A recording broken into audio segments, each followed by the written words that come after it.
జనసేన విస్తృత స్థాయి సమావేశానికి విచ్చేసిన జిల్లా ఇన్ఛార్జీలకి, జనరల్ సెక్రటరీస్కి, మహిళా నాయకులకి, వీర మహిళలకి, పిఎస్సి చైర్మన్ నదెళ్ల మనోహర్ గారికి, సోదరు నాగేంద్రరావు గారికి, అలాగే దీన్ని టీవీలో వీక్షిస్తున్న జన సైనికులకి, టీవీలో వీక్షిస్తున్న వీర మహిళలకి, ప్రతి ఒక్కరికి పేరు పేరున నా హృదయపూర్వక నమస్కారం. ఈ విస్తృత స్థాయి సమావేశం కొన్ని ప్రత్యేక పరిస్థితుల్లో పెట్టడం జరిగింది. మనం మాట్లాడుకోవాల్సింది పార్టీ భవిష్యత్తు ఎట్లాగా, వచ్చే ఎన్నికలకి ఎలా సంసిద్ధం అవ్వాలి, ఆ దిశగా మాట్లాడుకోవాల్సింది దాని దృష్టిలో పెట్టాలనుకున్నాం ప్రత్యేకించి. కానీ ఈ రోజున కోనసీమ నేపథ్యంలో అల్లర్లు జరగటం, దానిని కుల ఘర్షణలుగా తీర్చిదిద్దే విధంగా వైసీపీ ప్రభుత్వం ప్రయత్నం చేయటం, ఇవన్నీ దీన్ని చాలా సునిశ్చితంగా చూస్తూ ఉన్నాం. దీన్ని ఎలా ఎదుర్కోవాలనేది. కానీ మాకు జనసేన సైద్ధాంతిక బలంతో ఉన్న పార్టీ. ఒక క్యాస్ట్లెస్ సొసైటీ ఉండాలి అని అంబేద్కర్ గారు చెప్పినట్టుగా, అనైలేషన్ ఆఫ్ కాస్ట్, కుల నిర్మూలన ఉంటేనే ఈ సమాజం బాగుపడుతుందని, అది హయ్యెస్ట్ ఐడియల్ ఆయన చెప్పింది. అది ఎంత సాధ్యపడద్ది అని అనుకుంటే అది నిరంతర అది ప్రసహనం, అది జరుగుతూ ఉంటుంది. మార్పు ఒక రోజులో జరిగింది. అలాగే అమెరికాలో బానిసత్వ నిర్మూలన వాళ్ళు రాజ్యాంగం రాసుకున్నప్పుడు, అమెరికన్ కాన్స్టిట్యూషన్ రాసుకున్నప్పుడు వాళ్ళు దాన్ని ప్రతిపాదించారు, దాంట్లో పెట్టుకున్నారు. కానీ అది ఈ రోజుకి దాని మీద ప్రయత్నం చేస్తూనే ఉంటారు. అలాగే భారతదేశం కులాలతో నిర్మితమైన సమాజం. ఇదే ఆఫ్రికాకి వెళ్తే ట్రైబ్స్ ఉంటాయి. సౌత్ ఆఫ్రికాలో వెళ్తే జులు ట్రైబ్కి సంబంధించిన ఒక మండేలా గారు కానీ అనేక ట్రైబ్స్తో ఉన్న దేశాలు అవన్నీ ఆఫ్రికా దేశాలు. సో ప్రతి దేశం కానీ సమాజం కానీ దానిదైన సామాజిక నిర్మాణంతో ఉంటుంది. మన భారతదేశం కులాలకు సంబంధించింది. సో మనం కొంచెం నిష్పక్షపాతంగా మాట్లాడుకుందాం. ఈ రోజున భారతదేశపు రాజకీయాలన్నీ కులాలతో ముడిపడి ఉంది. దాన్ని అందరం యాక్సెప్ట్ చేద్దాం. అంత మాత్రాన ప్రతి పొలిటికల్ పార్టీ కూడా ఆ వ్యక్తుల్ని బట్టి, అంటే చాలా ఒకప్పుడు స్వాతంత్రం సమరయోధుల్లో ఉన్న సమయం కాదు ఇది. చాలా తక్కువ స్థాయి ఆలోచన విధానంతో ఉన్న ప్రపంచం ఇది. దానికి తగ్గట్టుగానే మనం ఎంతో కొంత మనవాడు మంచివాడా లేదా అనే కంటే కూడా గుణప్రధానం కాదు, కులప్రధానం అయిపోయింది. ఇక్కడ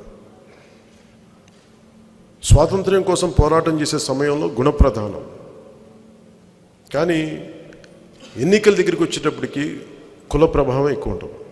ఈ నేపథ్యంలో వీటి మీద ఆధారపడి ఉన్న పార్టీలు, దాంట్లో వైసీపీ గురించి మనం చెప్పుకోవాల్సింది, మనం ప్రముఖంగా చెప్పుకోవాలి. అంటే కులాలని విభజించే పాలించాలనేది వాళ్ళది. జనసేన ఆవిర్భావానికి ముందు నుంచి కూడా, దాదాపు 2003 నుంచి కూడా నా సన్నిహితులు కానీ నా స్నేహితులు కానీ బహుజన సిద్ధాంతాన్ని ప్రతి దగ్గరుండి తీసుకెళ్ళిన వాళ్ళు, దాంతో మమేకమైన వాళ్ళు,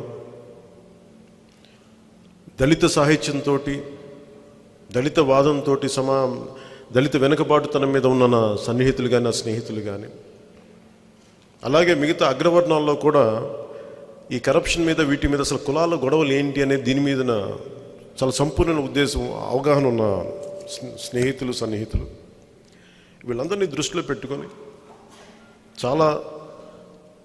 దాదాపు 2.5 దశాబ్దాలు ఎక్సైజ్ తర్వాత, జనసేన అంతకుముందున్న రాజకీయ అనుభవం తర్వాత 2014లో ప్రారంభించినప్పుడు మన 7 సిద్ధాంతాలు. ఒకటి కులాల ఐక్యత అనేది.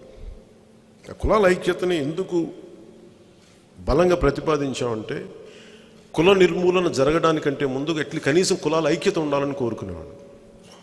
అంబేద్కర్ గారు ప్రతిపాదించింది కుల నిర్మూలన జరగాలి అని. దానికి మొదటి అడుగే కులాల ఐక్యత. అంతేగాని ప్రతి కులాన్ని కొద్దిమంది విడతీసి లేదా 1-2 కులాలని వాడుకుని రాజకీయాలు చేసుకుందాం అనుకున్నప్పుడల్లా ఈ రోజున సమస్యలు ప్రతి కులాన్ని దానికి ఒక కార్పొరేషన్ పెట్టేసి, లేదంటే ఇది కొన్ని కులాలకి పరిమితం చేసే రాజకీయాన్ని, అసలు ఇవన్నీ మానేసి డబ్బు ప్రాధాన్యంగా అయిపోయిన రాజకీయాలు, దాంతో కులాన్ని ముడిపెట్టేలా చేసి ఇది ఎప్పటికీ ఒక తెగని సమస్యలా చేసినప్పుడు, ఇలాంటి పరిస్థితుల్లో కులాల ఐక్యత కోరుకుంటూ ఇంత యువతలో 2014లో ఇంత ఆడపడుచుల అభిమాన బలం ఉండి కేవలం ఓట్లు ఆంధ్రప్రదేశ్ బాగుండాలి, నేను కుల రాజకీయం చేయకూడదు, నేను 10 మంది మనందరం కూడా ఒక పని చేయాలంటే అన్ని కులాలు మన దగ్గరికి వస్తేనే మన చేతికి ఒక ముద్ద వస్తుంది, మన నోటికి ఒక ముద్ద అందుతుంది. ఎవరు డబ్బు సంపాదించాలన్నా, ఎవరు చిన్నపాటి ఉద్యోగం చేసుకోవాలంటే చాలా కులాలు కలిస్తే కానీ ఒక పని కదలదు ఈ సమాజంలో. కానీ దురదృష్టం, ఓట్లకు వచ్చేటప్పటికి మనందరం కుల ప్రభావాలకి లోనవుతుంది సమాజం. దీన్ని దృష్టిలో పెట్టుకొని ముఖ్యంగా 2014లో ఆంధ్రప్రదేశ్ రాజకీయ విభజన సమయంలో నష్టాన్ని చూసి ఎక్కడో చోట ఈ కుల ఘర్షణలు ఆపాలి, ఈ కుల ప్రభావితమైన రాజకీయం ఆగాలనే ఉద్దేశంతో, కలిసి పనిచేయాలనే ఉద్దేశంతో ఆ రోజున భారతీయ జనతా పార్టీ తెలుగుదేశం పార్టీతో చేయడం జరిగింది. కానీ ఈ రోజున వైసీపీ ఈ కోనసీమ అల్లర్లు సృష్టించిన విధానం మటుకు చాలా చాలా బాధాకరం, చాలా విచ్ఛిన్నకరమైన ధోరణి ఇది. ఈ కోనసీమ అల్లర్లని ఇది బహుజన సిద్ధాంతాన్పైన దాడిగా మేము జనసేన చూస్తున్నాం, బహుజన ఐక్యత మీద దాడిగా చూస్తున్నాం. ఎందుకంటే కోనసీమలో ఎప్పుడు కూడా మా నాయకులందరికీ తెలుసు, నేను స్వయంగా కోనసీమలో 14-15 రోజులు 2 వారాల పైన ఉన్నవాడిని నేను 2018లో. అక్కడ ముఖ్యంగా కాపులు, ఎస్సీ సామాజిక వర్గం, మాలలు కావచ్చు, మాదిగలు కావచ్చు, అలాగే బీసీలైన శెట్టి బలిజలు, దేవాంగులు, మిగతా బీసీ కులాలు కావచ్చు, వీటన్నిటి మధ్య మనకి మత్స్యకారు కులాలు కావచ్చు, వీటన్నిటి మధ్య ఒక చాలా బలమైన ఏకాభిప్రాయం తీసుకొచ్చి అట్లీస్ట్ మనం ఓట్లేస్తారా లేదా పక్కన పెట్టుకుని సమాజం బాగుండాలంటే మనందరం కలిసి ఉండాలి. రాజకీయ పరంగా కావాలంటే విడిపోదాం, కానీ ఈ సమాజం ఇబ్బంది పడేలా మనం ప్రవర్తించకూడదని చెప్పి నేను చాలాసార్లు ఒక సోషల్ హార్మనీ కోసం నేను మీటింగ్స్ పెట్టాను. దాంట్లోనే మన సెటిబుల్స్ నాయకులు కానీ, కాపుల్ని కానీ, ఎస్సీలు కానీ చాలా, ఎందుకంటే బేసిక్ అక్కడ ఏ ప్రాంతంకి వెళ్ళినా ఒక గొడవ ఉంటుంది, ఒకే కుటుంబంలో 2-3 ఉన్నా గొడవలు ఉంటాయి. అలాంటిది కులాల నేపథ్యంలో నడుస్తున్న సమాజంలో కొంత గొడవ ఉంటుంది. అది కులపరంగాన వ్యక్తిగతంగానే, ఒక వ్యక్తిగతమైంది అది కులపరంగా కూడా కావచ్చు. ఉదాహరణకి మనం రంగాగారి విజయవాడలో రంగాగారి గొడవే తీసుకుంటే, 2 వ్యక్తులు ఒకటే చోట పనిచేస్తున్న చోట, ఒకరు కాపు కులానికి చెందిన వ్యక్తి, ఒకరు కమ్మ కులానికి చెందిన వ్యక్తి, వీరిద్దరు కలిసి ఒక కమ్మవారి వర్గానికి చెందిన ఒక వ్యక్తి దగ్గర పనిచేస్తూ వాళ్ళిద్దరి మధ్య గొడవ ఏ స్థాయికి దారితీస్తుందంటే 2 కులాలకు విడిపోయే స్థాయికి దారితీస్తుంది. సో ఇట్లాంటి పరిస్థితుల్లో మన ఆంధ్ర రాష్ట్రాన్ని చూసినప్పుడు దాదాపు 40 రోజుల పైగా విజయవాడ తగలబడిపోయింది. బెసెంట్ రోడ్, అలంకార్ థియేటర్ని దాదాపు తగలబెట్టేశాం. గోడలు కూలిపోయి, బీట్లు వారిపోయి, రూపురేఖలు మారిపోయినాయి. సో మనం ఇలాంటి కుల విద్వేషాలు చూసిన నేల ఇది. మన దురదృష్టం, ఆంధ్రప్రదేశ్లో కులం అనగానే వచ్చే భావన ఇది మన రాష్ట్రం అంటే రాదు, మన ఆంధ్ర అంటే రాదు. కనీసం తెలంగాణలో నేను గౌరవించేది ఏంటంటే కులాలకి మించి నాది తెలంగాణ అనే ఒక భావన ఉంటుంది. మనకి ఆంధ్ర అనే భావన లేదు, దానివల్ల వచ్చిన సమస్య. దీనికి ముఖ్య కారణం ప్రజలు కాదు, దీనికి నాయకులు కారణం. ఉదాహరణకి వైసీపీ నాయకుడు పెద్ద వయసున్న వ్యక్తి కాదు, 40 ఏళ్ళ చిల్లున్న వ్యక్తి, భవిష్యత్తుకు 25 ఏళ్ళ బంగారు భవిష్యత్తు చూడాల్సిన వ్యక్తి. కానీ అతను ఆ స్థాయి వ్యక్తి కూడా కూర్చొని ఈ రోజున ఓకే, ఆయన కరప్షన్, 1,00,000 కోట్లు వీటి గురించి మనం మాట్లాడలేదు, అందరూ అర్థం చేసుకున్నాం. అంటే కరప్షన్ అది పార్ట్ ఆఫ్ అవర్ లైఫ్ అని చెప్పి మనం అర్థం చేసుకున్నాం అందరం. అవుతారండి సార్. అండ్ కరప్షన్ దేశంలో సమస్య కాదు. మన దేశంలో కరప్షన్ అనేది సమస్య. పాపం ఇప్పుడు కాబట్టి ఎప్పుడు సంపాదించుకుంటారండి. ఒకసారి కూడా నేను 2014లో ఎవరో పేరు చెప్పడం ఇష్టం లేదు, కానీ ప్రస్తుతం జరిగిన విషయం ప్రస్తావిస్తాను. ఆయన కష్టపడండి, ఆయన ఏదో పెద్ద స్థాయిలో పని చేశారు. ఆయన ఏదో ఇట్లా పెడుతున్నారు, రాజకీయాల్లోకి చేయబోతారు. ఆయన సొంత డబ్బు అండి పెట్టుతున్న 500 కోట్లు పెట్టబోతానని చెప్పారు నాకు. నేను అనుకున్నా ఆయన సొంత డబ్బు 500 కోట్లు ఎక్కడి నుంచి అంటే, అట్లాగా నాకు లేదండి అంటే ఆయన సంపాదించుకున్న డబ్బు అంటే రాజకీయాల్లో అది నిజాయితీ అంటే రాజకీయాల్లో సంపాదించుకున్న డబ్బు నిజాయితీ పెట్టి అది నిజాయితీ అయిపోయింది ఈ రోజున. అది ఒక ప్రమాణం అయిపోయింది. అందుకని కరప్షన్ ఇంకా భారతదేశంలో సమస్య కాదు.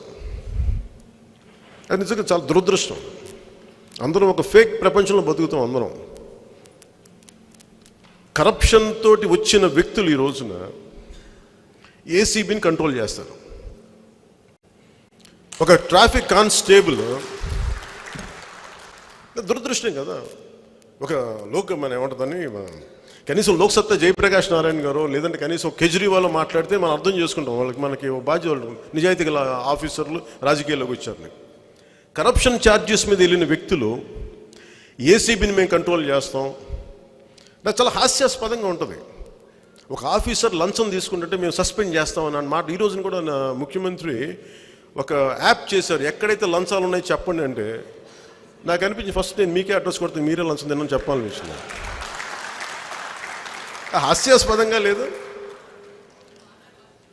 ఇసుకలు అడ్డగోలుగా దోచేస్తాం. మీ మీద మీరు చేస్తున్న ఇసుక అక్రమాలకి మేము ఈ కరప్షన్కి మేము ఎవరికి ఏ యాప్కి చెప్పాలో చెప్పండి. అంటే ఇలాంటి కరప్షన్ పాతుకుపోయిన ఈ సమాజంలో స్టిల్ ఓకే వి అండర్స్టూడ్. దాని మెజారిటీ ప్రజలు కూడా ఆమోదించేశారు. బాధ, దురదృష్టకరం. బాధతోటి ఏమీ చేయలేక మనమేమో నిజాయితీగా బతకాలి, అవినీతితోటి దాడులు చేసేవాడి పాలనలో మనం ఉండాలి. అది ఇతరాన్ని కాదు, రేపు పొద్దున భవిష్యత్తులో ఇంకేమైనా రావచ్చు, వీళ్ళు కావచ్చు, ఎవరైనా కావచ్చు. ఇది సగటు ఈ దేశ పౌరుడిగా నాకు ఇబ్బంది. జనసేన మూల ఆవిర్భావానికి కారణం కూడా క్రిమినలైజేషన్ ఆఫ్ పాలిటిక్స్. రాష్ట్ర విభజన జరిగిన తర్వాత ఎందుకు చెప్తుండానికి చిన్న ఒక ముందు కొంచెం వెనక్కిపోతున్నాను. రాష్ట్ర విభజన జరగడానికి చాలాసార్లు ఆంధ్రులు ఇలా చేసేశారు, ఆంధ్రులు దోపిడీ వాళ్ళు, ఆంధ్రులు దోపిడీదారులు ఇలా చెప్పి 10 సంవత్సరాలు దశాబ్దం పాటు తిట్టు తిట్టలేదు. అంత తిట్టారు అందరినీ. ఇందులో ఎక్కడ ఆంధ్ర ప్రాంత ప్రజలకు ఎక్కడ సంబంధం ఉంది చెప్పండి? తెలంగాణ ప్రాంతానికి నీళ్లు ఇవ్వాలా లేదా దీని ప్రజలకు సంబంధం లేదు. It's Andhra policy makers, Andhra politicians. మీరు చేసిన తప్పుకి లేదంటే తెలంగాణకు అన్యాయం జరుగుతుంటే అప్పుడు మాట్లాడని అప్పటి తరం తెలంగాణ రాజకీయ నాయకులు మీ అండర్స్టాండింగ్, మీ తప్పులకి వచ్చే తరం ప్రజలు మీరు ఇబ్బంది పెట్టారు. నిజాయితీగా వారి పనులు వాళ్ళు చేసుకునే వాళ్ళు ఇబ్బంది పెట్టారు. ఇది చాలా బాధ కలిగించేది. అంటే నేను అందుకే ప్రజలు వేరు పాలకులు వేరు అనే దాని ఉద్దేశం నాకు చెప్పడానికి. అలాగా వైసీపీ నాయకత్వం డబ్బులు సంపాదించుకుంటున్నారు. అంతకుముందు డబ్బులు సంపాదించుకున్నారు. వాళ్ళ నాన్నగారు ముఖ్యమంత్రిగా ఉన్నప్పుడు సంతోషం, ఆనందదాయకం. అలాగే వచ్చిన తర్వాత మేము రాగానే సారాన్ని నిషేధిస్తాం అని చెప్పి సారాన్ని వాళ్ళే స్వయంగా అమ్ముతున్నారు. దాంట్లో కూడా డబ్బులు చేశారు, మీకు అందరూ తెలిసిందే. అలా ఏది చేసినా వాళ్ళు ఇసుకని అక్రమాలను అరికడతామని చెప్పి ఇసుకని చక్కగా వాళ్ళు సింగిల్కు ఒక కంపెనీకు 1.5 కంపెనీకు పెట్టుకున్నారు. దాని సోర్స్ కంపెనీలని వెతికితే తెలిస్తే మొత్తం ఒకరికి వెళ్తుందని అర్థం అవుద్ది. ఇట్లా ఏది చూసినా వరుసగా ఇన్ని దీంతో ఇది కూడా మనం యాక్సెప్ట్ చేసాం. సరే ఇంకేం చేస్తామని. ఎందుకంటే మనందరం కులాల పరంగా విడిపోయి ఉన్నాం. మనకు జరుగుతుంటే అన్యాయం మనం కూపస్థ మండూకల్లాగా అలాగా మన బావిలో కూర్చొని ఒక కప్పలాగా మనం కూర్చొని చూస్తాం, మనం ఏం చేయలేక. ఇలాంటి పరిస్థితుల్లో ఇంకా దిగజారిపోయి కోనసీమ అంటే ఒక పచ్చని సీమ. అది తెలంగాణలో నా సన్నిహితులు నా మిత్రులు చెప్పేది, మీకేంటి కోనసీమ ఉందంటారు. మీకు ఏమంటుందో తూర్పు గోదావరి జిల్లాలో ఉన్నాయంటారు. అందరూ ఇట్లా అని ఆఖరికి ఈ రోజున కోనసీమ బగ్గుని రగిలిపోయింది. ఈ రోజున దీనికి ఏ కారణం లేదు. పూర్తిగా ఇది వైసీపీ చాలా పగడ్బందీగా ప్లాన్ చేసి చాలా పగడ్బందీగా ప్లాన్ చేసి ఈ గొడవలు రేపి, ఇందాక నేను అన్నమాట బహుజన సిద్ధాంతానికి ఇది దాడిగా ఎందుకు నేను చెప్పానంటే, గత 2.5 దశాబ్దాలుగా అధికారం రాని కులాలన్నీ కలిపి ఎంబీసీలు కానీ, బీసీలు కావచ్చు, కాపులు కావచ్చు, సెట్టిబల్జలు కావచ్చు, యాదవ సమూహాలు కావచ్చు, గౌడ సమూహాలు కావచ్చు, మత్స్యకార సమాజం కావచ్చు, మైనారిటీ ముస్లిం వర్గాలు కావచ్చు, వీళ్ళందరూ కలిపి ఏకం కావాలి, రాజకీయ దిశానిర్దేశాన్ని మీరు దీంట్లో బలంగా ఉండాలని చెప్పేది మనకి బహుజన సిద్ధాంతం. సో దీంట్లో భాగంగా ఎవరన్నా సరే అలాంటి సమీకరణాలు జరుగుతూ ఉంటే మటుకు దీని మీద దాడి చేస్తాం. ఎప్పుడు కూడా పొలిటికల్గా ఇది 1-2 ఉంటాయి, కానీ ఈ స్థాయిలో చాలా కుట్రపూరితంగా వైసీపీ నాయకులు బీసీల మీద, ముఖ్యంగా సెట్టిబల్జుల మీద దారుణంగా తిట్టడాలు, దాడి చేయించడాలు, ఇవన్నీ బహుజన ఐక్యతకి దాని మీద జరిగే దాడిగా మేము చూస్తూ ఉన్నాం. అలాగే ఒక్క కులం మీద రాజకీయం చేయలేం. ఒక్క కులం మీద అన్ని కులాలు వేస్తేనే ఈ రోజున వైసీపీ ఉంది. ఈ రోజున పూర్తి కాపులు, నిజంగా అందరూ అనుకున్నట్టుగానే పూర్తిగా కాపులు 100% జనసేనకి వేసి ఉండి ఈరోజు అసలు గొడవ జనసేన ఉండేది ఈ రోజున అధికారంలోకి. అలా వేయలేదు కాబట్టి కదా మీ రోజున మీకు ఈ వైసీపీ ఉంది ఈ రోజున. అంటే ప్రతి ఒక్కరు కూడా అలాగే సెట్టిబల్జీలు కూడా చాలా బలంగా వేశారు. వాళ్ళందరూ కూడా స్టాండర్డ్గా ఎప్పుడు కూర్చోబెట్టి దానికి టీడీపీ లేదా కాంగ్రెస్ ఉన్న సెట్టిబల్జీలు కూడా ఈ రోజున వైసీపీకి వేశారు మన 2019 ఎలక్షన్స్లో. అలాగే జనసేనకు కూడా ఒక సర్టెన్ % బలమైన ఎస్సీ ఓట్ బ్యాంక్ మాలలు కానీ మాదిగలు కానీ జనసేనకి వేశారు. నిలబడ్డారు నాయకులు ఈ రోజున. మనకి అది మెజారిటీ ఒక పక్షం తీసుకొని ఉండొచ్చు, దాన్ని అది చాయిస్. అది అంటే మనకు వచ్చిన ఓట్లో కూడా ఎంతో కొంత ఓట్లు అన్ని కులాల నుంచి వచ్చినాయి. అలాగే మన వైసీపీకి వచ్చిన ఓట్లు కూడా మిగతా కులాలు అన్ని కులాల నుంచి వచ్చినాయి, ఒక్క కులం నుంచి రాలా. ఒక రెడ్డి సామాజిక వర్గము లేదంటే ఒక ఎస్సీ సామాజిక వర్గం నిలబడితేనే ఈ రోజున వైసీపీ లేదు. కాపులు వేశారు. కమ్మవారు నిజంగా వేయకపోతే ఈ రోజున ఈ అమరావతిలో వాళ్ళు ఎలా గెలుస్తారు? కమ్మవారు వేశారు, మిగతా అన్ని కులాలు వేశారు. అన్ని కులాలు వేసిన తర్వాత ఇలా కూర్చోబెట్టి చాలా దిగజారుడుతనంగా ఈ రోజున కోనసీమలో గొడవలు పెట్టి, నేను ముందు నుంచి చెప్తాను, వీఆర్ అంబేద్కర్ గారి పేరు పెడతానంటే అదే అసలు నేను అది ఇష్యూ కానీ మేము ఆలోచించలేదు మొదటగా. మాకు ఆ దృష్టిలో కూడా లేదు. ఎందుకంటే నేను దామోదరం సంజయ్ గారు మేము ప్రతిపాదించినప్పుడు నేనే అందుకనే హెడ్ చెప్తాను ఎప్పుడు. నేను అభ్యంతరాలు అంటే బయటకు వస్తే దాన్ని ఎలా హ్యాండిల్ చేయొచ్చని. నిజంగా అంబేద్కర్ గారి మీద ఎవ్వరికీ అగౌరవం ఉండదు. అసలు ఆయనకి అందరూ గౌరవించే మనుషులు. మరి ఎందుకు వచ్చింది గొడవ అంటే ఇది అంబేద్కర్ గారి ఇష్యూ కాదు. ఇక్కడ స్థానికంగా వైసీపీలో ఉండే 2 వర్గాల మధ్య గొడవ ఈరోజు పెద్ద గొడవగా అయిపోయి దానిని వైసీపీ ఈరోజున ఈ స్థాయికి తీసుకెళ్ళిపోయి వాళ్ళ మంత్రిని కూడా బాధితుని చేసేసారు ఆయన, విశ్వరూప్ గారిని. ఏ స్థాయికి మన నాయకులు మీరందరూ చెప్తా ఉంటే చాలా బాధ వేస్తుంది. క్రిమినల్ ఎలిమెంట్స్ లేకుండా ఒక ఇల్లు తగలబెట్టడం ఎలా సాధ్యపడుద్ది? 4:30-6 గంటల వరకు కూడా అక్కడ మనకి ఈ ఫైర్ ఇంజిన్స్ రాకపోవడం అండి. ముందు నుంచి కూడా నాకు అంతకుముందు 2 days ముందే చెప్పారు నాకు, ఇట్లా కొంచెం ఉద్రిక్తంగా ఉందని. ఏం ఉద్రిక్తంగా ఉంటుంది? పేరు కొంతమంది అపోజ్ చేస్తాను జనరల్గా ఉంటుంది కదా మండలంలో. మనం ఉదాహరణకి మనకి డిస్ట్రిక్ట్ హెడ్ క్వార్టర్స్ మార్చాలనే మండలం అట్లా ఆ స్థాయి కూడా అనుకున్నాం.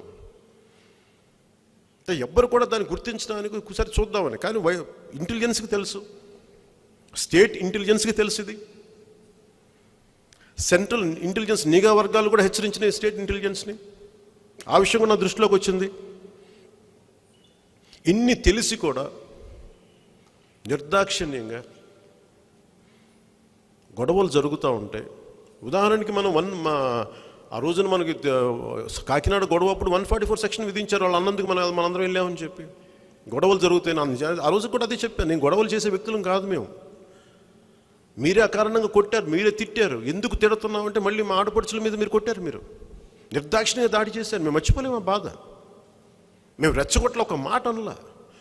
అధికారం మతం ఎక్కి మీరు అన్నారు ఆ మాటలు, ఒళ్ళు బలిసి అన్నారు ఆ మాటలు మీరు. అయినా నిగ్రహించుకున్నాం, ఏం మాట్లాడుతాం సార్, ఇంకేం చేస్తామని. ఇది రౌడీ మోక గుండాలు గుంపు ఇదని చప్పట్లు కొట్టచ్చు. దీనికి మీరు ఆలోచించండి.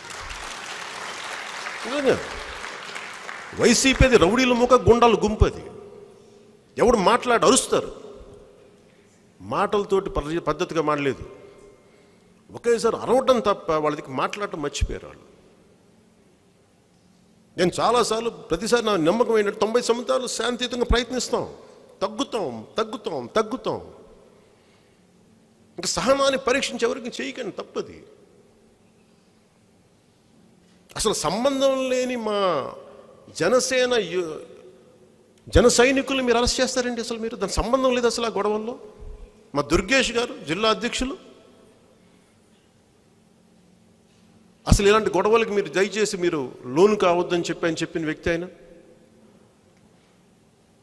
నన్ను అర్థం చేసుకునే వ్యక్తులు కూడా ఇలాంటి ఎంకరేజ్ చేసే వ్యక్తిని కాదని తెలుసు. ఏదైనా సరే ప్రజాస్వామ్యబద్ధంగానే మనకు హక్కు ఉంది, దాని ప్రకారం మనం తెలియజేస్తాం, మన నిరసనని తెలియజేస్తాం. ఇలా చెప్పిన వాడిని తీసుకెళ్ళి 1 నెల రోజులు గడువిస్తామని చెప్పారు. ఒక మండలాన్ని మార్చడమే మాకు ఇష్టం లేదు, 2 గొడవలు ఉంటాయి. అలా పేరు మారుస్తాను ఖచ్చితంగా. అది మనకి ఇష్టం ఉన్నా లేకపోయినా కొంతమంది మాట్లాడతారు. ఈరోజు ఈ దేశంలో గాంధీ గారిని విమర్శించే వ్యక్తులు ఉంటారు, సుభాష్ చంద్రబోస్ గారి అస్థికలను తీసుకురాని వాళ్ళు ఉంటారు, చాలామంది ఉంటారు. ఏ మంచి పని రామన్న దాన్ని బూతుగా చూసే కొంతమంది ఉంటారు మనుషులు. మనం ఏం చేయలేం దానికి, అది ప్రజా హక్కు అంటారు, మనం ఏం చేయాలి. అలాగే అంబేద్కర్ గారి పేరు పెడతాను, దాన్ని వ్యతిరేకించే వర్గాలు ఎవరు మనకి ఎలా తెలుస్తుంది? అది ఎప్పుడు మీరు జనసేనని బాధ్యత చేయాలంటే నేను మాట్లాడితే, మా నాయకులు మాట్లాడితే, అది మా పార్టీ సిద్ధాంతం అయితే అప్పుడు మీరు మాట్లాడండి. అసలు ఇందులో మాకు సంబంధం లేదు, మాకు ప్రమేయం లేదు. ఇందులో చేసిందల్లా వైసీపీ. మీరే ప్రతిపాదించి మీరే 30 రోజులు ఇచ్చి అంటే మీరు గొడవలు జరగాలని కోరుకుంటున్నారు. అక్కడ ఇప్పుడు నిజంగా నిరసనలు జరుగుతున్నప్పుడు ఏం చేయాలి మీరు? హోంమంత్రి ఏం చేస్తున్నారు? డీజీపీ ఏం చేస్తున్నారు? పోలీసు ఏం చేస్తున్నారు? మీ వైసీపీ ఎమ్మెల్యే బూతులు తిడితే మీరు 144 సెక్షన్ పెట్టేస్తారా? మేము వస్తున్నామంటే మరి అంబేద్కర్ గారిని ఇలా పేరు పెడతాం, గొడవలు జరుగుతున్నాయంటే మీరు పోలీసులు పెట్టరా? మీరు పారామిలిటరీని దింపరా అక్కడ? అంటే మీరు అంత అసమర్థంగా మీరు వ్యవహరించారు రాష్ట్ర ప్రభుత్వం. అంటే మీకు గొడవలు జరగాలని కోరుకుంటున్నారు మీరు. అక్కడ కోనసీమ తాలూకు చక్కటి వాతావరణం కలుషితం చేయాలని మీరు కంకణం కట్టుకున్నారు మీరు, అంతే. మీరు చాలా బాధ కలిగింది ఇది. దీనివల్ల జనసేనకి ఏదో జరిగిపోద్ది అని వైసీపీ నాయకులు భ్రమపడితే అది మీ తెలివి తక్కువతనం. ఎందుకు చెప్తున్నానంటే నేను కులాలని కలిపేవాడిని, కులాలను విడదీసేవాడిని కాదు. నేను మీరు మా మీద ఎంత రుద్దాలనుకున్నా మాకు అంటుకోదు అది. దయచేసి ఆ విషయం మర్చిపోకండి. ఈ రోజున వైఎస్ఆర్ కాంగ్రెస్ అంటే అది యువజన శ్రామిక రైతు కాంగ్రెస్. ఈ రోజున కోనసీమలో ఉన్న యువజన అన్ని కులాల మధ్య యువజనుల మధ్య గొడవ పెట్టేస్తుంది. చాలా బాధ వేస్తాయి. మా నాయకులు కూడా అదే చెప్తాను. నేను ఇలాంటి సందర్భం సార్ మనం బయట ఏమంటారు, కూర్చోబెట్టి బయట వినిపించి ఇది చాలా అడ్వాంటేజ్ అని అంటారు. నేను ఎప్పుడు అలాంటివి తీసుకోను. కులాల మధ్య గొడవ పెట్టి, మతాల మధ్య చిచ్చు పెట్టి దాన్ని లబ్ధి పొందాలంటే సమాజం విచ్ఛిన్నానికి మనం దాంట్లో బాధ్యత వహించి నిజంగా చాలా బాధ్యత. అలాంటి పనులు జనసేన చేయదు. అవసరంతో అడుగు వెనక్కేస్తాం తప్ప సమాజం ఐక్యత కోరుకునే వాళ్ళం మేమందరం. దాని దిశగానే అడుగులు వేస్తున్నాం. ఈ రోజున వైసీపీ అనేది యువజన శ్రామిక రైతు కాంగ్రెస్. యువజనులకి ఉద్యోగాలు లేవు, శ్రామికులకి ఉపాధి లేవు, రైతులకి గిట్టుబాటు ధర లేని కాంగ్రెస్ అది.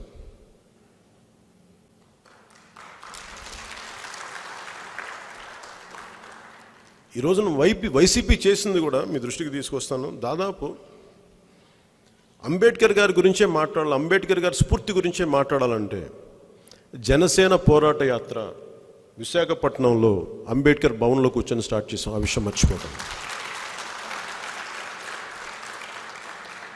మా లీగల్ సెల్ పేరు అంబేద్కర్ లీగల్ సెల్.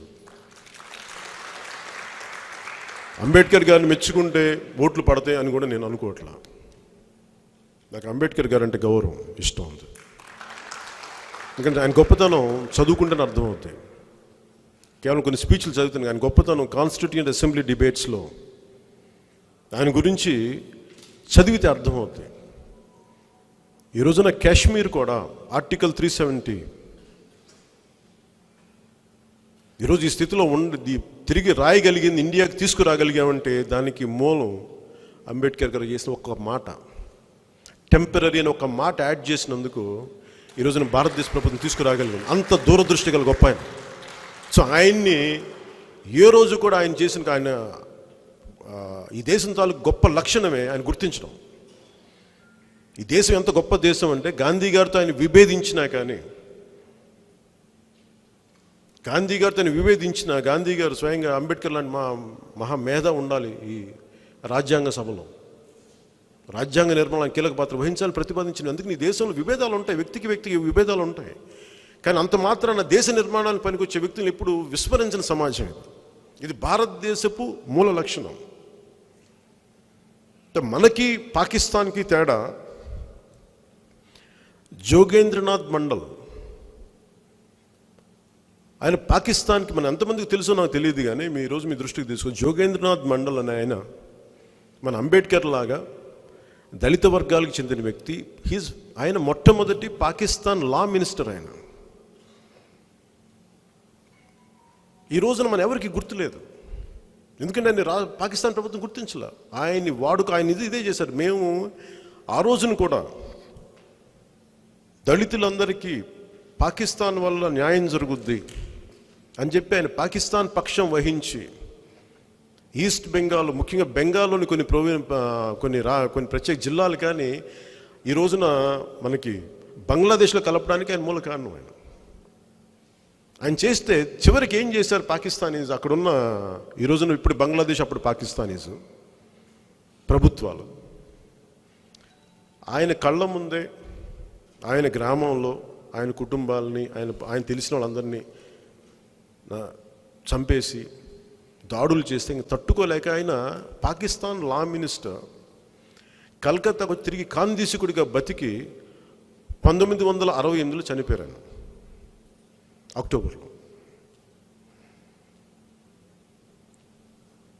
అంటే పాకిస్తాన్కి మనకి అంటే ఈ దేశం నాయకులు ఈ దేశం తాలూకు మూల లక్షణమే అణగారిన వర్గాలని గౌరవించడం. అందుకని అంబేద్కర్ గారి నెత్తిన మీద పెట్టుకున్నాం, మనం గుండెల్లో పెట్టుకున్నాం. అలాంటి వారసత్వం పుణికి పుచ్చుకున్న మేము మా మీద ఇలాంటి నిందలు వేయటం వైసీపీ మానుకోవాలి.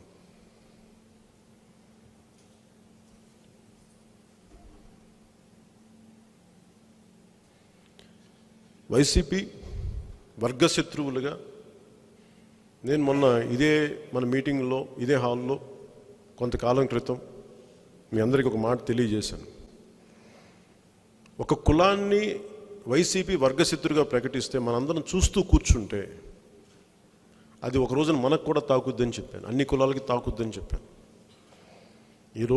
ఆ రోజున వైసీపీ కమ్మవారిని వర్గశత్రువుగా ప్రకటించింది. ఈ మాట అంటే మనకి కమ్మవారందరూ ఓట్లేస్తారని నేను మాట్లాడట్లా, సమాజ హితువు కోరుకున్నాడుగా మాట్లాడుతున్నాను నేను. కోసం ఎవరి లాయల్టీస్ వాళ్ళే, నేను దానికి తప్పు పట్టట్లా, అది వేరు. కానీ సమాజ హితువు కోరుకునేవాడిగా నేను ఈ మాట చెప్తాను. ఎందుకంటే మనకి ఓట్లు వేయరు కదా అని కొంతమంది అని చెప్పి, దాంట్లో మెజారిటీ ప్రజలు మనకు ఓట్లు వేయరు కదా ఆ వర్గం నుంచి అని చెప్పి మనం ద్వేషిస్తూ కూర్చుంటే, ఆ క్షణమున కొద్దిమంది చిన్నపాటి జ్ఞానంలో ఆనందించచ్చేమో కానీ లోతుగా సమాజాన్ని అధ్యయనం చేసిన ఎవడు హర్షించే పని కాదు. వర్గశత్రుగా మేము ఎప్పుడు ప్రకటించలేదని అనొచ్చు వైసీపీ. మరి మీ ముఖ్యమంత్రి నోటి నుంచి, మీ మంత్రివర్గపు నోటి నుంచి కమ్మవారిని ద్వేషిస్తూ వచ్చిన క్లిప్పింగ్స్ మాటలు ఎవరు మాట్లాడినట్టు, ఎవరు గాల్లో మాట్లాడారా ఏంటి? మరి మీరు ప్రతిపక్షంలో ఉన్నప్పుడు మీరు ఎందుకు చేయలే? సో కమ్మవారిని తిట్టాల్సిన తిట్టేసి ఎన్టీ రామారావు గారు జిల్లా పేరు పెడితే దానికి ఓకేనా? ఇలాంటి కుత్సితపు ఆలోచనలు, బూజు పట్టిపోయిన ఆలోచనలు తప్పి వైసీపీ వాళ్ళకి. అలాగే ఆ రోజున అలా చేసినప్పుడు నేను ఒకటే చెప్పాను. దాని తర్వాత ఒంగోలులో వైసీపీకి సంబంధించిన ఒక వైశ్య కులానికి చెందిన ఒక పాపం, మా పార్టీ నాశనం అయిపోతే కొద్ది మంది వల్ల నువ్వు మాట్లాడినప్పుడు ఆయన్ని దాడి చేసి కొట్టి ఇక్కడ విజయవాడలో కూడా ఆయన తీసుకొచ్చి ఇబ్బంది పెడితే ఆ రోజున ఒక్కళ్ళు రాల. ఆ రోజున వైశ్యులను కూడా వాళ్ళు వర్గశత్రువులుగా ప్రకటించారు ఆ యాక్ట్ వల్ల. అలాగే వయస్సులు ఎవరికి వేరే వాళ్ళకి, ఇంక్లూడింగ్ జనసేనకి ఓటు వేస్తే భీమవరంలో స్థానిక ఏ వైసీపీ నాయకులు అక్కడ వయసులను బెదిరించేశారు. అంటే ఓట్లు వేయని ప్రతి కులాన్ని వర్గశత్రుగా పరిగణించేయచ్చు. ఇది వీళ్ళు తీసుకొచ్చిన సంస్కృతి. అలాగే రఘురామకృష్ణరాజు గారిని ఒక ఎంపీ, అతను మీ పార్టీ అయి ఉండొచ్చు, మీతో విభేదించవచ్చు, ఏదైనా కావచ్చు, కానీ ఆయన్ని తీసుకొచ్చి క్షత్రియ కులాన్ని వర్గశత్రుగా ప్రకటించారు ఆయన వైసీపీ నాయకులు. ఈ రోజున బీసీలని, దేవాంగులను కావచ్చు, మత్స్యకారులను కావచ్చు, శెట్టి బల్జలను కావచ్చు, వీరిని కూడా వైసీపీ ఈ రోజున కోనసీమలో వర్గశత్రుగా ప్రకటించి ఈ రోజున ఈ దుస్థితికి తీసుకొచ్చింది. దీంట్లో కాపులందరూ జనసేన వైపు ఉన్నారనే ఉద్దేశంతో, నాకు ఉన్నారో లేదు నాకు ఎవరు చెప్పలేదు, కాపులంతా మన వైపు ఉన్నారు నాకు ఎవరు చెప్పలేదు ఇప్పుడు దాకా. అది ఎలక్షన్ రోజున తెలుస్తుంది. ఈరోజు కాపులను కూడా వర్గశత్రుగా ప్రకటించింది. దీనివల్ల అందుకు నేను అన్నది ఏంటంటే, అందువల్ల ఇవన్నీ చూసిన తర్వాత ఒక్క రోజులోనో నేను కోనసీమ అల్లర్ల తర్వాత ఈ మాట అనలేదు. నేను ఇంటర్వ్యూలో చిట్చాట్లో మాట్లాడుతూ ఉభయ గోదావరి జిల్లాలు వైసీపీ మర్చిపోవచ్చు, మీరు ఇక్కడి నుంచి మిమ్మల్ని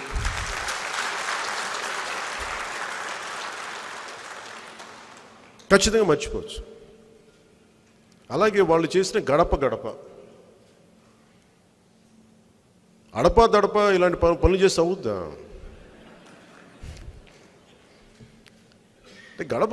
గడపకి వెళ్ళి ఏం చేయాలి? గడపకి వెళ్తే ఒక మాట అంటారు అంటే మీరేం దిగుచ్చారు, ఒక మాట అనకూడదు. ఒళ్ళు మాట అనలే వైసీపీ నాకు చిల్లు పడిపోతాయి, వాళ్ళకి కోపాలు వచ్చేస్తాయి. వాళ్ళకి ఎవ్వరు ఏం అనకూడదు వాళ్ళని. వాళ్ళకి నాకు అనిపించింది ఏంటంటే, గడప పొద్దున ఒంగోలు నియోజకవర్గం నుంచి ప్రత్యేకించి ఒక సమస్య వచ్చింది నా దగ్గరికి, ఈ కొత్తపట్నం మండలం దగ్గర నుంచి. అది మన మండపేటలో మన రైతుల సమస్యకు సంబంధించి, అలాగే స్థానిక తూర్పుగోదావరి జిల్లాలో రైతుల గిట్టుబాటు ధరకు సంబంధించి. అంటే గడప సమస్య ఒకవైపు కోనసీమ తగలబడిపోతూ ఉంటే వీళ్ళు గడప ప్రోగ్రాం పెడతారు. అది ప్రాక్టీస్ కూర్చొని సాధించేసిన వాళ్ళ మంత్రులు అందరూ కూర్చొని బొత్స గారు మాట్లాడితే ఒక మాట అర్థం కాదు ఆయన మాట్లాడితే.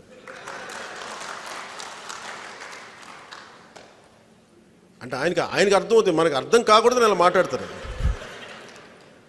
బొత్స గారు డబ్బుల గురించి మాట్లాడితే క్లారిటీ వస్తుంది. అప్పుడు డబ్బుల గురించి బాగా సరదాగా అన్నాను, కానీ ఆయన అంటే నాకు ఇష్టం. ఏదో మా ఇద్దరి మధ్య పాలసీల మధ్య కొంచెం ఒక మాట అనుకుంటాం కానీ లేదు అట్లా. సో బొత్స గారు అర్థం కాకుండా మాట్లాడటం అనేది ఆయన ఆ కళలో ఆరితేరిపోయారు ఆయన. సో బొత్స గారి నాయకత్వంలో బీసీలు, ఎస్సీ, ఎస్టీ వర్గాలు కూర్చోబెట్టి ఆంధ్రప్రదేశ్ని ఎంతో అభివృద్ధి చేశామనేది పథకాల గురించి చెప్తామంటే ఒకవైపు కోనసీమ తగలబడిపోతా ఉంది. మీరు సామాజిక మాధ్యమాల్లో ఒకళ్ళనొకళ్ళు ఛాలెంజ్ చేసుకునే విధానం, ముఖ్యంగా సెటిబుల్ ఎదుర్కొంటున్న ఇబ్బంది చూస్తుంటే అది రైట్ కాదు. అది అలా తిట్టేసుకోకూడదు, అది మంచిది కాదు, చాలా బాధాకరం. అది ఎవరు ఎన్నైనా తిట్టుకోండి, ఇబ్బంది లేదు. కానీ నా విన్నపం ప్రతి ఒక్కరికి, మీరు విభేదించండి, ఏదైనా చేసుకోండి, కానీ ఒక విమర్శ వచ్చినప్పుడు మీరు దయచేసి ఆడబిడ్డల ప్రస్తావన తీసుకురావద్దు. నా విన్నపం ఇది మీకు. ఒప్పుకోని వాళ్ళని ఆడబిడ్డల మాన మర్యాదలకు అలాంటి దయచేసి అది మాట్లాడద్దు. దయచేసి అది తప్పది. అలా అది మీరు ఏదైనా మాట్లాడండి, తిట్టండి, అవన్నీ నాకు ఓకే. ఆడబిడ్డల మాన మర్యాదలు ఆ దృష్టికి ఎప్పుడు అది దయచేసి ఆ మాట్లాడే పెద్దలకు కూడా నేను చెప్తా ఉన్నాను, దయచేసి అలాంటి ఎంకరేజ్ చేయొద్దు. మీరు 100% మనకి వద్దనుకుంటున్న దాన్ని విభేదిస్తుందని ఖచ్చితంగా మీరు మాట్లాడాలి, అది నాకు ఓకే. కానీ దయచేసి ఆ కోపాన్ని ఆడబిడ్డల మాన మర్యాదలకు మటుకు దయచేసి దృష్టి సారించకండి, తప్పది. అది ఎవ్వరికి ఆ విషయంలో మటుకు నాకు అంబేద్కర్ గారి పేరు కోనసీమ పెడితే మాకు సంపూర్ణమైన ఆమోదం, కానీ ఆడబిడ్డల మాన మర్యాదలకి భంగం కలిగించే మాట్లాడితే మటుకు అది మాకు ఆమోదయోగ్యం కాదు. దయచేసి ప్రతి ఒక్కరూ అలాంటి ఘర్షణ పూరితమైన చేస్తే మటుకు అంబేద్కర్ గారి స్ఫూర్తికి అది విఘాతం కలిగించినట్టు. దయచేసి దీన్ని అందరూ దృష్టిలో పెట్టుకొని, అందరికీ నా అప్పీల్, కొంత సంయమనం పాటించండి. జనసేన వైపు నుంచి మాకు ఇబ్బంది లేదు, అది కూడా చెప్తున్నాను. కాకపోతే అది నిర్ణయించుకోవాల్సింది కోనసీమ ప్రజలు నిర్ణయించుకోవాలని చెప్పాను. మరి అందరూ ఓకే అనుకుని నాకు ఓకే లేదు, మీరు ఇదే స్టేటస్ కొని దీన్ని సాల్వ్ చేయాల్సింది వైసీపీ ప్రభుత్వం. దయచేసి దీన్ని మర్చిపోకూడదు.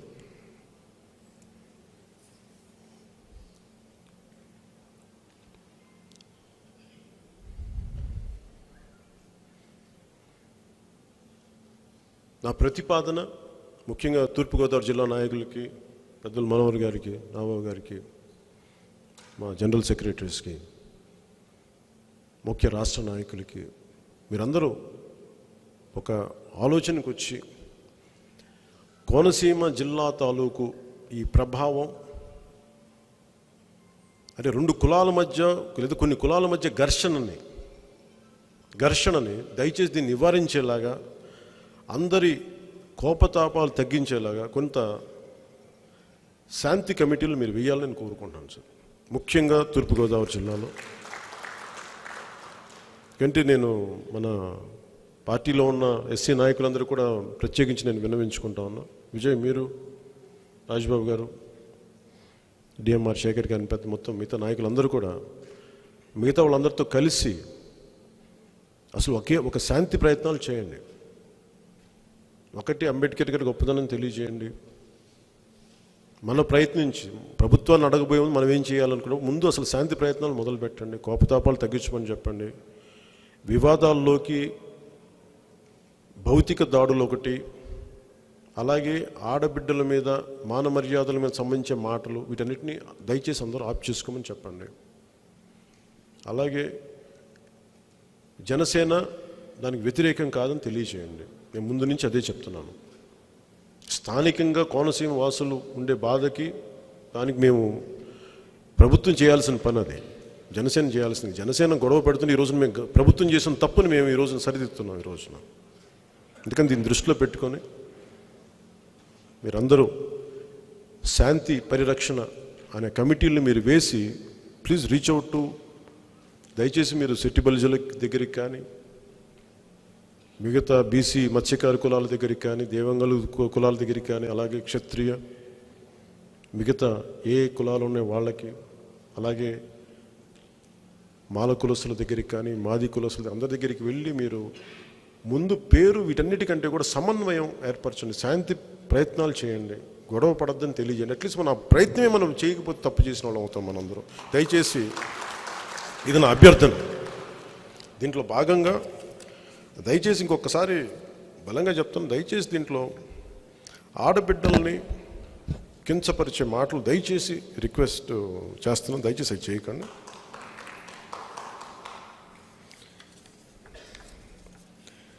అలాగే వచ్చే ఎన్నికలకి మొన్న నేను మాట్లాడింది, నెక్స్ట్ పొత్తుల గురించి మాట్లాడదాం. నేను వెంటనే చెప్పేస్తాను అనుకోకండి, భావాలు పంచుకుంటా. ప్రతిసారి నేను మన జర్నలిస్ట్ సోదరులందరూ మాట్లాడుతుంటారు, మీడియా సోదరులందరూ మీరు ఎప్పుడు బీజేపీ గురించి మాట్లాడి ఎందుకు నవ్వుతారు అది అంటే, నాకు నిజంగా ఏంటంటే మీరు మా స్నేహం చెడిపోవాలని కోరుకుని అది మేము ఒకళ్ళకి కనిపిస్తుందని చెప్తా ఉంటాం. మాకు బీజేపీకి చాలా బాగుంది, మరి ఎందుకు ఇద్దరు కలిసి పని చేయట్లేదని అంటారు. నాకు ఈ కరోనా వల్ల సోషల్ డిస్టెన్సింగ్ వచ్చింది. ఆ సోషల్ డిస్టెన్సింగ్ కరోనా తగ్గిపోయింది, ఆ సోషల్ డిస్టెన్సింగ్ కూడా తగ్గిపోద్ది. కాదు దానికోసం ముందు ఇప్పుడు మేము ముందుగా రేపు నాకు వేరే కార్యక్రమాలు ఉండటం వల్ల నేను రేపు హాజరు కాలేకపోతున్నాను. కానీ ముందు అనుకున్న పనుల వల్ల బీజేపీ నేషనల్ అధ్యక్షులు, జాతీయ అధ్యక్షులు నడ్డా గారు వస్తున్నారు. ఆయనకి ఆ మనస్ఫూర్తిగా నా అభినందనలు తెలియజేస్తున్నాను. ఎవరన్నా మాట్లాడితే రేపు పొద్దున మీరు లేరు అని అంటే అవన్నీ బాగున్నాయి, కానీ ప్రస్తుతం ఉన్న నా ప్రీవియస్ కమిట్మెంట్స్ వల్ల అది కూడా ఏంటంటే మనందరం కలిపి సమన్వయపరిచి ఎలా ముందుకెళ్ళాలని ఒక బలమైన ఒక రోడ్ మ్యాప్ వచ్చిన తర్వాత అప్పుడు ముందుకెళ్దాం దీన్ని తీసుకెళ్ళి. ఈ లోపు మేము మన 2-3 పర్యాలు నేను కూడా జాతీయ స్థాయి నాయకులతో మాట్లాడటం జరిగింది. మాట్లాడినప్పుడు కూడా వారికి తెలియజేసింది కూడా రాష్ట్రంలోని శాంతి భద్రతలు ఎలా క్షీణించినాయి, అభివృద్ధి ఎలా ఉంది, అప్పులతో ఎలా ముంచేశారు, పోలవరం ఎలా ఆగిపోయింది, రైతులకి రుణాలు గిట్టుబాటు ధర లేక ఎలా సతమతం అవుతుంది, ఇవన్నీ చాలా వరుసగా చెప్పుకుంటూ వచ్చాను. ఈ ఎక్స్చేంజ్ జరిగింది మా ఇద్దరి మధ్య. సో మీకు ఏమవుతుంది బీజేపీ ఫ్రంట్ అని మీకు ఏదైనా ఆలోచన ఉంటే అది మీకు నేను తెలియజేస్తా ఉన్నాను. అలాగే ఓటు చీలకూడదు మిగతా పార్టీలతోటి అని అంటే చంద్రబాబు గారు చెప్పినట్టుగా అది ఏమంటుందండి, వన్ సైడ్లో పోయి చెప్పారా?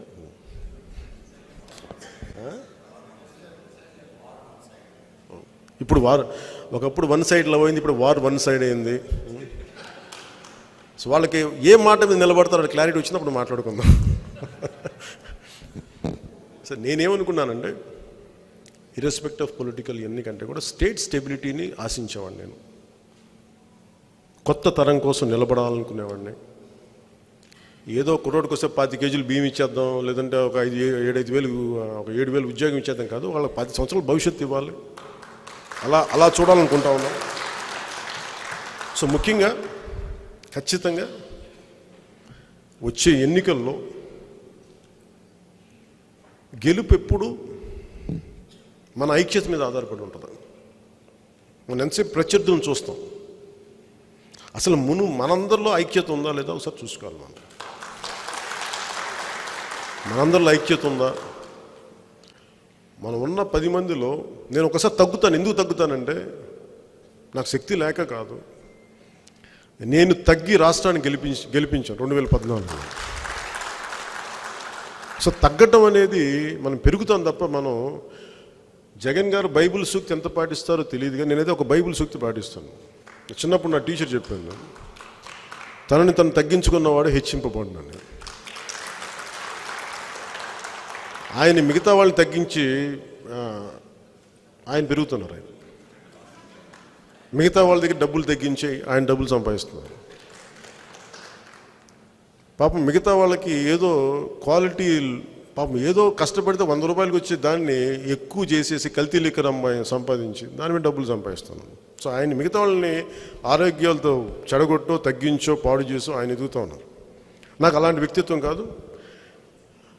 నేను రాష్ట్ర ప్రయోజనాల కోసం తగ్గుతాం, కానీ అన్నిసార్లు తగ్గుతానని చెప్పను. తగ్గాల్సినంత వరకు తగ్గాను. 2014లో తగ్గాం, 2019లో ఒక స్టేట్మెంట్ ఇవ్వడానికి తగ్గాను, 2024లో మేము తగ్గడానికి సిద్ధంగా లేము.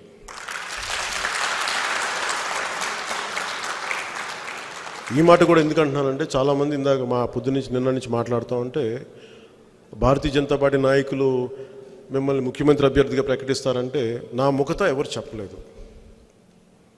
జాతీయ నాయకులు చెప్తే నేను మీకు తెలియజేస్తాను. అంతే పేపర్లో చూసి బేస్ చేసుకుని నేను మాట్లాడలేనని నిన్న పాత్రికేయ మిత్రులతో కూడా తెలియజేస్తాను. అదే ఆ విషయం కూడా మీకు తెలియజేసుకుంటాను. అన్నిసార్లు తగ్గాం, ఈసారి మిగతా వాళ్ళు తగ్గితే బాగుంటుందని నా కోరిక.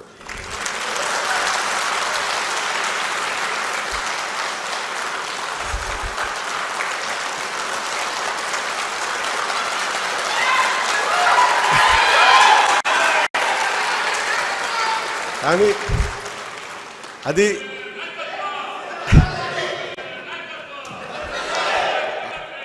అలాగే అంటే అంటే పదవి అనేది ఇంకొంచెం ఎక్కువ చేయడానికి. పదవి లేకపోతే మనం ఆగిపోయిన వాళ్ళం. పదవి వస్తే ఇంకా బాగా చేస్తాం, పదవి లేకపోతే ఇంకా బాగా చేస్తాం. అంతే తప్ప దాంట్లో బాగా చేయడం అంటే పదవి ఉన్నప్పుడు ఎక్కువ హక్కు ఉంటుంది, ఎక్కువ అధికారాలు ఉంటాయి. అలాగే ముఖ్యంగా రైతాంగానికి. అందుకని భవిష్యత్తు పొత్తు ఎలా ఉండాలంటే మనం తగ్గాల్సినంతకాలం తగ్గాం, స్టేట్ ఇంట్రెస్ట్లను కాపాడుతూ వచ్చాం.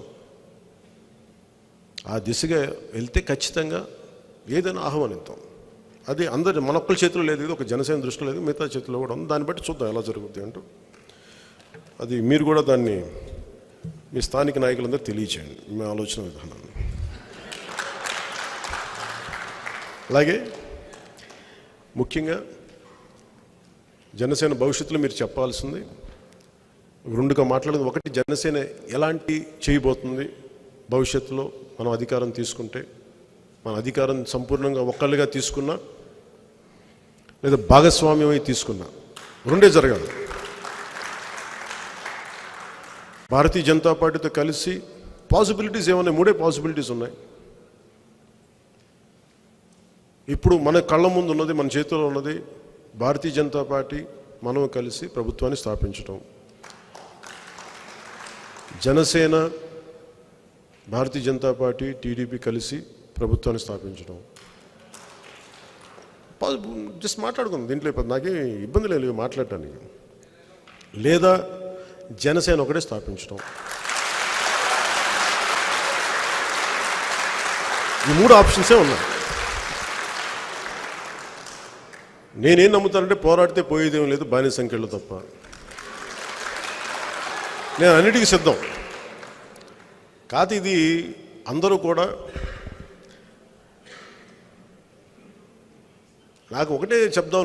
నేను తెలుగుదేశం నాయకులు కూడా ఒకటే చెప్తున్నాను, బైబిల్ సూక్తి మీరు కూడా పాటించండి. తనని తాను తగ్గించుకున్నవాడు హెచ్చింపబడు.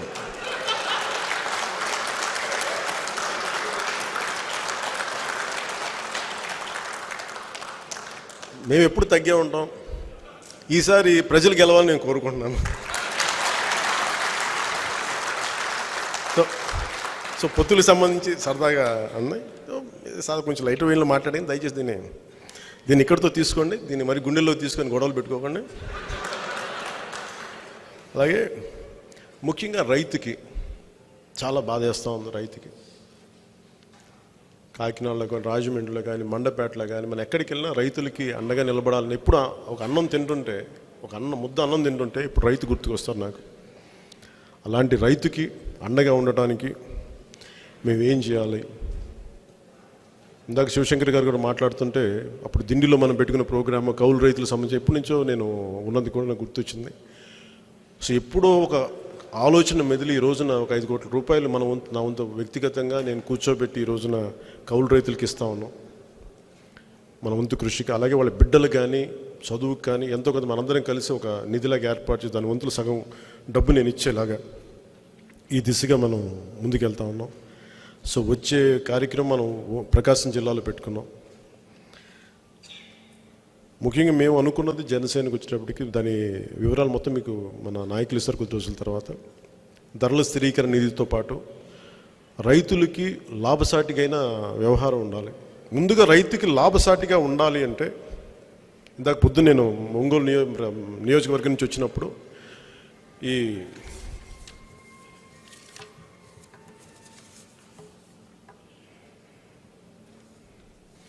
కొత్తపట్నం మండలం దగ్గర నుంచి ఒంగోలు వాళ్ళు చెప్తున్నప్పుడు ఒక క్వింటాకి 1840 రూపాయలు రావాలి ఒక రైతుకి. కానీ వాళ్ళ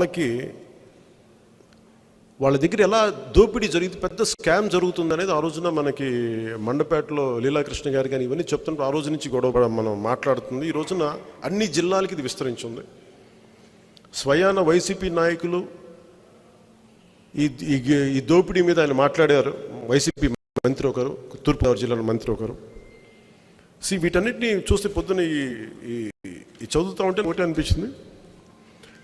1840 రూపాయలు ఒక క్వింటా ధాన్యానికి బస్తాకి రావాల్సి వస్తే అది paddy procuring centre, Rythu Bharosa కేంద్రంకి వెళ్ళి అమ్మాలి అంటే వాళ్ళు ఏం చెప్తున్నారంటే మాకు ఈ డబ్బులు మాకు ఇంకా ప్రభుత్వం నుంచి ఆర్డర్ రాలేదు, మేము కొనలేము అని చెప్పి వాళ్ళని డిస్కరేజ్ చేసి ఒకవైపు పంట కుళ్ళిపోతూ ఉంటుంది, పంట కొయ్యలేరు. అలా ఉంటున్న పరిస్థితుల్లో వాళ్ళు తెగ్గొట్టి ఇబ్బంది పెట్టి వాళ్ళని మిల్లర్లకి చేసేస్తున్నారు.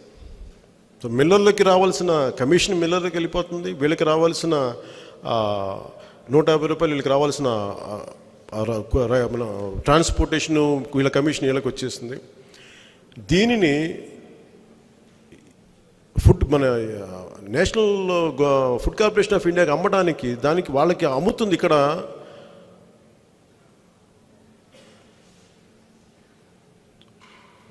900 రూపాయల నుంచి 1000 రూపాయలు వీళ్ళకి ఇచ్చి వాళ్ళు 1800కి అమ్ముకుంటున్నారు అక్కడ.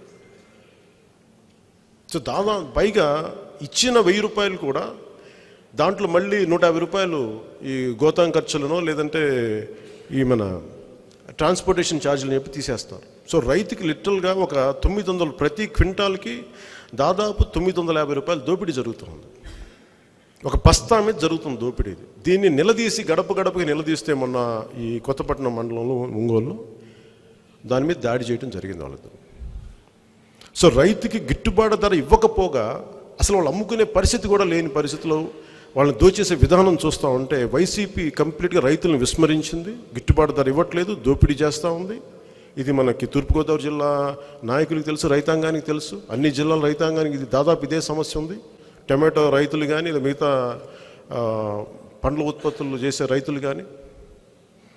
సో వీటన్నిటి మీద అందుకని రైతుకి అండగా నిలబడే ప్రోగ్రామ్స్ ఉండాలి, రైతు గిట్టుబాటు ధర రావాలని మనస్ఫూర్తిగా కోరుకుంటా ఉన్నాం. అలాగే అమరావతి పూర్తి రాజధానికి అమరావతి ఉంటుంది, హైదరాబాద్ మనకి ఆంధ్రాకి రాజధాని హైదరాబాద్. ఇది ఒక అద్భుతమైన నగరంగా తీర్చిదిద్దాలి. ఏ రోజున కూడా నేను అంచెలంచెలుగా ఎదగాలని మేము కోరుకుంటున్నాను. ఎందుకంటే లాస్ట్ టైం కూడా నేను ప్రాక్టికల్గా మాట్లాడే వ్యక్తిని, చాలామందితో మాట్లాడిన తర్వాత నేను అభిప్రాయం తెలియజేస్తాను. అందువల్ల అమరావతి మనకి రాజధాని. అలాగే మీరు తెలియజేయని మన పార్టీ భవిష్యత్తులో మనం వస్తే ఇసుకని వీళ్ళ దోపిడీ కాకుండా అల్పాదాయ వర్గాలకు ఉచితంగా ఇసుక ఇస్తాం. ఇంకో గది నిర్మించుకుంటామన్నా అదనంగా ఇసుకిస్తామని చెప్పండి. అలాగే జనసేన సౌభాగ్య పదం ముఖ్యంగా ఈరోజు నిజంగా యువజనులు గొడవ పెట్టుకుంటున్నారు, కానీ కోనసీమలో నిజమే పని లేక నిజంగా ఉపాధి అవకాశాలంటే గొడవ పెట్టుకునే టైం ఎక్కడ ఉంటుంది ఎవరికైనా సరే. అందుకని అలాంటి యువత అందరికీ మనకి పనులు లేక ఏజెన్సీ ఏరియాల్లో గంజాయి సాగు మీద వెళ్ళిపోతున్నారు యువత. ఉపాధి అవకాశాలు లేక ఈరోజు నిరుద్యోగం పెరిగిపోయినారు. ఇలాంటి యువత అందరికీ కూడా దాదాపు ఒక 1,00,000 మంది వ్యాపారవేత్తలను తయారు చేయాలి. వాళ్ళొక 9-10 మందికి ఉద్యోగాలు ఇవ్వగలగాలి. ఒక 10,000 కోట్ల రూపాయలు సంవత్సరానికి ప్రతి సాలీన 10,000 కోట్ల రూపాయలు ఈ సౌభాగ్య పథకం కింద ఇవ్వాలి. అలాగే 10 లక్షల రూపాయలు వన్ టైం పేమెంట్కి మనకి ఇచ్చేస్తే వాళ్ళు వ్యాపారాలు చేసుకుంటారా, దాని ద్వారా ఎలా పెట్టుబడి పెట్టి దాన్ని ఎలా వృద్ధి చెందుతారా, దాన్ని ఎంత వాళ్ళకి ఎంప్లాయ్మెంట్ ఇస్తుంది, దీని మీద దాదాపు ప్రతి సంవత్సరం 1,00,000 మంది వ్యాపారవేత్తలు, దాంట్లో ఒక కనీసం 10 అంటే మనకి ఎండ్ ఆఫ్ 5 years మనం ఒక దాదాపు 50 లక్షల మంది యువతని మనం ఉపాధి అవకాశాలు కల్పించవచ్చు. ఇవి కాకుండా రాగానే ప్రభుత్వ ఉద్యోగ అవకాశాలు ఏమైతే ఉన్నాయో అవన్నీ ఖచ్చితంగా వాళ్ళకి ఇవ్వాల్సిన అవసరం ఉంది. అవి చేస్తాం ఖచ్చితంగా. అలాగే మనస్ఫూర్తిగా చెప్తున్నాను, మనం సిపిఎస్ని ఖచ్చితంగా రద్దు చేస్తాం, నిలబడి ఉన్నాను తెలియజేయండి. చాలామంది దీన్ని హర్షించకపోవచ్చు, భయపడవచ్చు. నేను ఒకటి చెప్తున్నాను, చెప్పండి ఎలా సాధిస్తారో ఎవరు మాట్లాడితే, మీరు 1,00,000 కోట్ల దోపిడీకి మీకు తెలివితేటలు ఉన్నప్పుడు మేము సిపిఎస్ రద్దు చేయడం అది తెలివితేటలు ఉన్నాయని చెప్పండి, నేర్చుకుంటాం. అలాగే వ్యవసాయం అనేది గిట్టుబాటు ధరగా ఉండాలి, దానికి రైతాంగానికి అండగా నిలబడతాయి. ఎలా ఒకటే మీరు ఎలా నిలబడతారని ఒకటే చెప్పండి. మాకు సంబంధం లేకుండా బాధ్యత మేము తీసుకొని మరి కౌలు రైతులకి ఈరోజు మా సొంత నిధుల నుంచి ఇస్తున్నాం. అదే మా పెట్టుబడి, అదే మా నమ్మకం. మీరు ఇది నమ్మని చెప్పండి, మాటలు చెప్పం, చేస్తామని చెప్పండి. అన్నిటికంటే కూడా పారిశ్రామికరణ, పరిశ్రమలు రావాలి, డావోస్కి వెళ్ళిపోయి కోట్లు వేసుకొని, అది బ్లూ కోట్లు కావచ్చు, ఎర్ర కోట్లు కావచ్చు, ఏ కోట్లైనా వేసుకొని నాకు ఇబ్బంది లేదు, కానీ సంతోషం. కానీ ఇవి కోట్లు వేసుకున్నంత మాత్రాన పెట్టుబడులు రావాలని ఏం లేదు. నిజంగా ఆంధ్రప్రదేశ్ ఇక్కడ లా అండ్ ఆర్డర్ బలంగా ఉండి పొలిటికల్ స్టెబిలిటీ ఉంటే వెతుక్కొని వస్తారు విదేశాల నుంచి.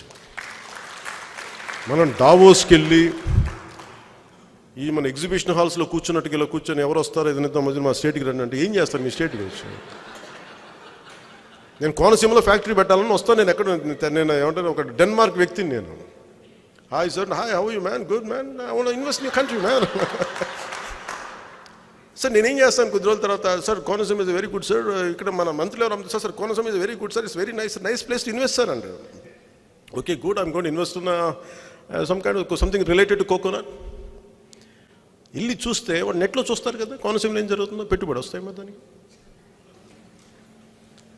డావోస్ దాకా వెళ్ళి అదానీ గారితోనూ మన అరవిందో వాళ్ళతోనూ లేదంటే గ్రీన్ కోత్ చేయడానికి వాళ్ళు ఇక్కడ విజయవాడలో చేసేస్తారు ఇది కూర్చోండి.